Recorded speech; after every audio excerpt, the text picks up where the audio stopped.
Alors je crois que là, Monsieur Sam Fourer à Zurich, vous devez répondre. C'est extrêmement grave. Ce que nous pouvons attester, parce que nous avons fait beaucoup de téléphones ces jours passés, auprès des milieux politiques, de gauche comme de droite, auprès de la Chambre du commerce, auprès des entreprises de la région, ce qu'on nous dit partout, on ne comprend pas la direction actuelle de Swissmetal. On nous dit ça de partout. Qu'est-ce que vous avez à répondre? Bon, si vous dites il y a beaucoup de gens qui ne comprennent pas, je pourrais vous montrer encore beaucoup plus de gens qui comprennent très bien. Les gens que moi j'ai discuté avec, beaucoup ne comprennent pas après 2 minutes d'explication parce que notre stratégie elle n'est pas tellement difficile à comprendre. Attendez, monsieur Fourer, juste une chose. Le gouvernement bernois qui dit on ne peut plus faire confiance, qui a négocié avec vous et qui dit on ne peut plus faire confiance à ces gens. Le gouvernement bernois, Madame Solch, UDC, Monsieur Annoni, Radical.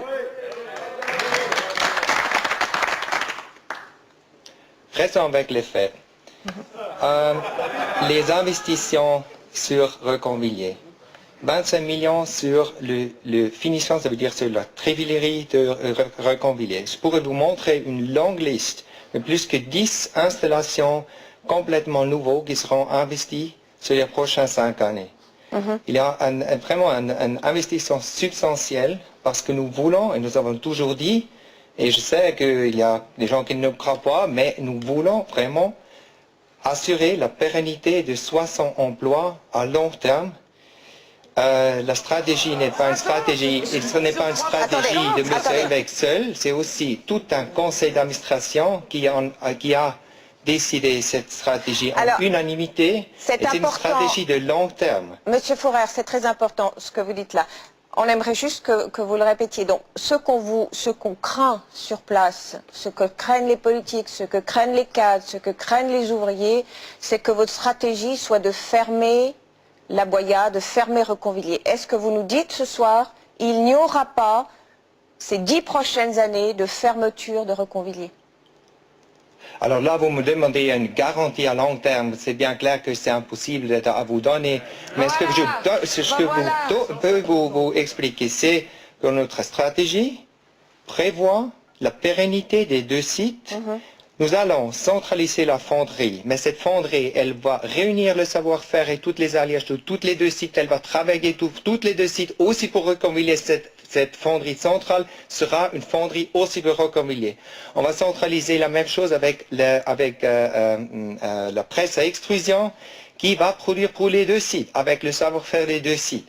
Alors il ne faut rien craindre. Et on va spécialiser le site de Reconvilier comme centre de compétences pour les fils et les barres, là où vraiment les fortes compétences de Reconvilier sont, on va les renforcer avec des investissements significatifs.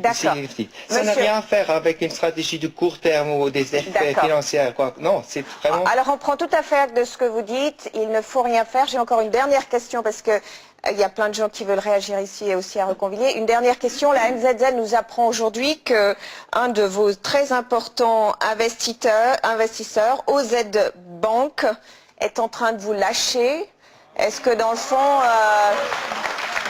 fond, il ne serait pas temps peut-être soit de vous-même lâcher M. Elvek, qui est contesté de partout, ou alors changer de stratégie? C'est pas grave pour vous que OZ vous lâche?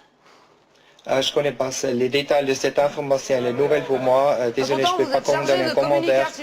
D'accord, c'est la NZZ qui le dit, nous l'avons trouvé dans la NZZ.